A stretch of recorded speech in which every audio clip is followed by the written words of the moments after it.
आदरणीय प्रधानमंत्री जी की प्रेरणा से हम लोगों ने 2017 में जो स्ट्रीट लाइट होती थी पहले, ये हेलोजन की होती थी, पीली लाइट और अलग अलग रंग बिरंगी लाइट होती थी, बड़ी बेतरतीब दिखती थी, ऊर्जा ज्यादा लेती थी और साथ साथ उसमें जब कीड़े मकोड़े आते थे तो उसके कारण बदबू, उसके नीचे कोई खड़ा ही नहीं हो सकता था, भयंकर बदबू भी होती थी, ऊर्जा भी ज्यादा अवशोषित करती थी। तो पिछली सरकारों के लिए तो वे अच्छी थी, क्योंकि जब उनको लाइट ही नहीं देनी थी तो जलेंगी ही नहीं, तो इसलिए वो एक बार लग गई तो 30-30, 40-40 सालों तक वो ही चला आ रहा है, इसलिए वह संभव था। लेकिन हमारी सरकार आई, हम लोगों ने कहा कि भाई बिना भेदभाव के बिजली आनी है, 24 घंटे बिजली देनी है,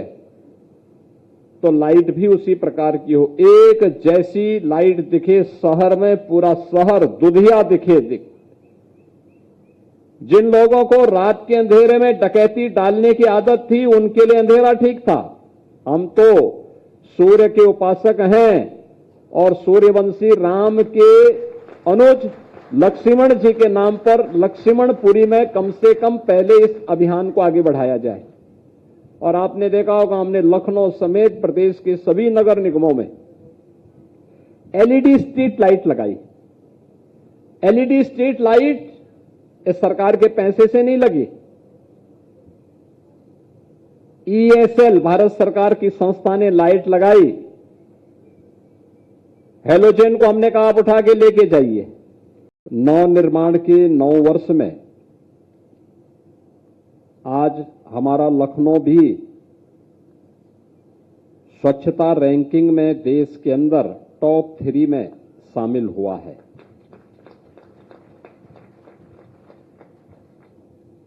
हमने उत्तर प्रदेश की जनता ने उत्तर प्रदेश के राजनीतिक कचड़े को उठा करके फेंका, तो आज उस राजनीतिक कचड़े के कारण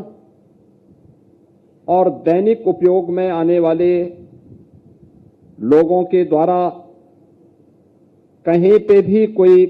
कूड़ा कचड़ा फेंका जाता है तो उसके निस्तारण के लिए ये डबल इंजन सरकार ने जो कार्य प्रारंभ किया था, उसने स्वच्छता की रैंकिंग को बेहतर बनाने में सफलता प्राप्त की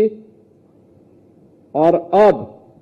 उसको एक नई ऊंचाई तक पहुंचाने के लिए नेट जीरो के लक्ष्य को प्राप्त करने के लिए, कार्बन उत्सर्जन न्यूनतम हो, उस लक्ष्य को प्राप्त करने के लिए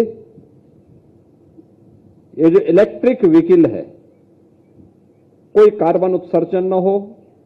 कोई प्रदूषण न हो, उस लक्ष्य को प्राप्त करने के लिए आज का एक कार्यक्रम अत्यंत सराहनीय पहल है। मैं नगर निगम को और नगर विकास को इसके लिए हृदय से धन्यवाद देते हुए लखनऊ वासियों को बधाई देता हूं।